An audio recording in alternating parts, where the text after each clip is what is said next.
La configuration de ce monde est transitoire.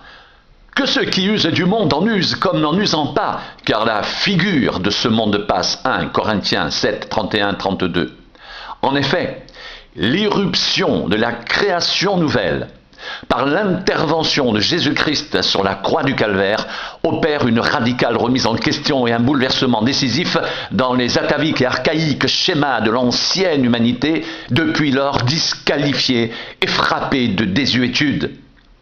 Si quelqu'un est en Christ, voici, toutes choses anciennes, atavisme, archaïsme, sont passées, caducité, obsolescence. Voici, toutes choses, tous ordres de réalité, sont devenues nouvelles, régénération universelle, absolue et totale. 2 Corinthiens 5, 17, 18. Les antiques valeurs du vieux monde dépassé et celles du royaume de Dieu sont en irréductible opposition. Les enfants du royaume se comportent en fonction de motivations, moyens et finalités procédant de la nouvelle création, pendant que les gens du vieux monde déclassé continuent de sombrer, âme, corps et biens, dans les profondeurs du péché, malgré les innombrables et insistants avertissements 2 fois millénaires.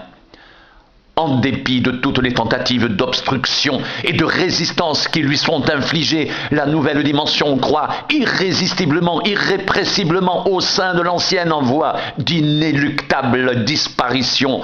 Le conflit spirituel se situe à ce niveau. La croix de notre Seigneur Jésus-Christ a fait du monde un crucifié pour moi et de moi un crucifié pour le monde. Galates 6, 14. Cette mort détermine la fin de la dépendance et la complète libération de l'être vis-à-vis du champ de force hypnotique et perditionnel du présent système, malgré les multiples justifications et dénégations de ce dernier en déni de son irréversible mort.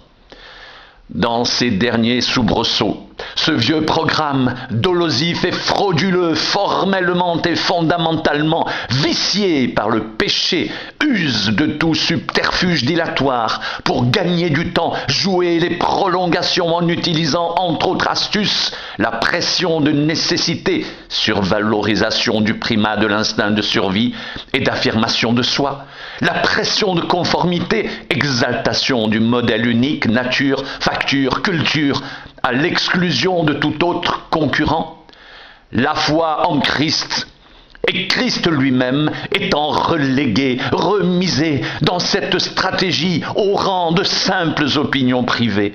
Dans ce que l'on a appelé la prière sacerdotale, Jésus traite ce problème d'hétérogénéité entre la nature de ce monde et celle de ses disciples, Jean 17, 6, 14, ainsi que celui de l'interférence de ses disciples avec ce même monde, sans intégration ni assimilation létale à celui-ci. Je leur ai donné ta parole, et le monde les a haïs, parce qu'ils ne sont pas du monde. Comme moi, je ne suis pas du monde. Je ne te prie pas de les ôter du monde, mais de les préserver du mal. Ils ne sont pas du monde comme moi. Je ne suis pas du monde. Sanctifie-les par ta vérité. Ta parole est la vérité. Comme tu m'as envoyé dans le monde, je les ai aussi envoyés dans le monde. Et je me sanctifie moi-même pour eux, afin qu'eux aussi soient sanctifiés par la vérité. Jean 17, 14, 19.